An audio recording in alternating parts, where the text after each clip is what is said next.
రెండు అంశాలు లేవని తీశాడు, దాని మీద ఆడియో వినిపించాడు. అసలు వీళ్ళకి చట్టాల పట్ల రాజ్యాంగం పట్ల కనీస అవగాహనగా ఉంటుందో లేదో నాకైతే డౌట్. మతం బేస్గా ఎవరో రిజర్వేషన్ ఎవరో సుప్రీంకోర్టు పలు తీర్పులు ఉన్నాయి. పవన్ కళ్యాణ్ గారు చెప్పింది అదే.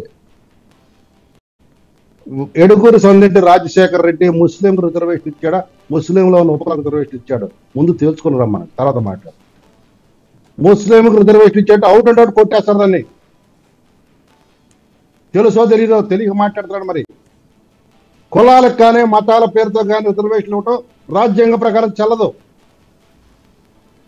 సామాజిక ఆర్థిక పరిస్థితుల నేపథ్యం వాడి యొక్క స్టడీ చేసి దాని మీద వచ్చిన రిపోర్ట్లు బేస్ చేసుకొని అధికారికంగా కమిషన్ ఆఫ్ ఎంక్వైరీ ద్వారా మిగతా కమిషన్ ద్వారా ఏదైనా రికమెండ్ చేస్తేనే వాటిని కన్సిడర్ చేస్తారు.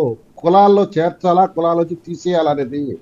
దీన్ని పార్లమెంట్ లో ఈ మధ్య 2022లో జీవన్ నరసింహారెడ్డి ప్రశ్నకి కేంద్ర ప్రభుత్వం స్పష్టంగా చెప్పింది, బీసీ రిజర్వేషన్ అనే అంశము రాష్ట్రాల పరిధిలో ఉంది, అది రాష్ట్రానికి సంబంధించిన సబ్జెక్టు, మాకు సంబంధం లేదు. ఎవరిని ఉంచాలన్నా ఎవరిని తీసేయాలన్నా రాష్ట్ర ప్రభుత్వం చేతిలోనే ఉంటుంది. కాకపోతే సామాజిక ఆర్థిక పరిస్థితులు మదింపు చేసి శాస్త్రీయంగా ఒక రిపోర్ట్ తెప్పించుకొని దాన్ని బేస్ చేసుకుని ఉంచవచ్చు, చేర్చవచ్చు, తొలగించవచ్చు అని అంత స్పష్టత ఉన్న తర్వాత ఈ జీవో 66 ఎవరు తీసుకొచ్చారండి?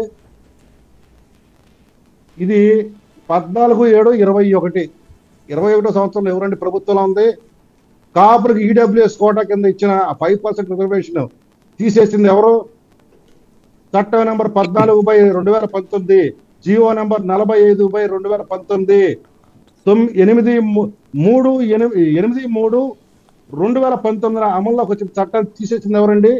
14/7/2021 జీవో నెంబర్ 66 ద్వారా జగన్ రెడ్డి ప్రభుత్వం కాదా?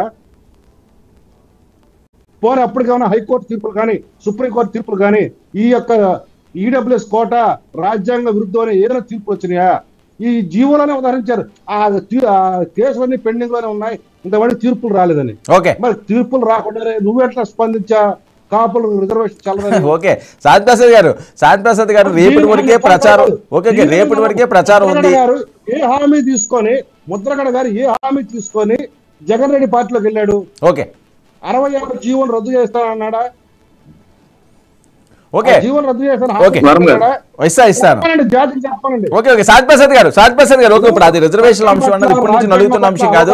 ఓకే నా మాట, పోతిరి మహేష్ గారు ఆయన మీద చేసిన వ్యాఖ్యలు, ఆయన అవినీతి పరుడట, చాలా అంశాలు తెచ్చిపోయి ఆయన కేసు కూడా పెడతాడట, ఆయన మీద కోర్టుకు వెళ్తానంటున్నాడు అక్కడ మాస్తుల మీద. ఓటు కడితే పెట్టుకోమని చెప్తున్నాను.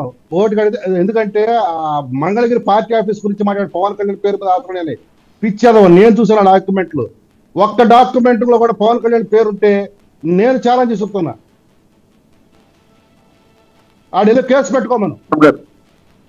నా కళ్ళతో నేను చూసిన డాక్యుమెంట్లు.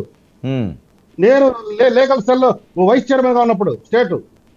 అప్పుడు కాదండి, ఇప్పుడు లేటెస్ట్ గా పవన్ కళ్యాణ్ గారి కుటుంబ సభ్యులు అందరూ కూడా బినామీ పేర్ల మీద కోట్లాది ఆస్తులు సంపాదించారు. వాడు చెప్పిన పేరులో ఎవరిదన్నా కుటుంబ సభ్యుల పేరుందా?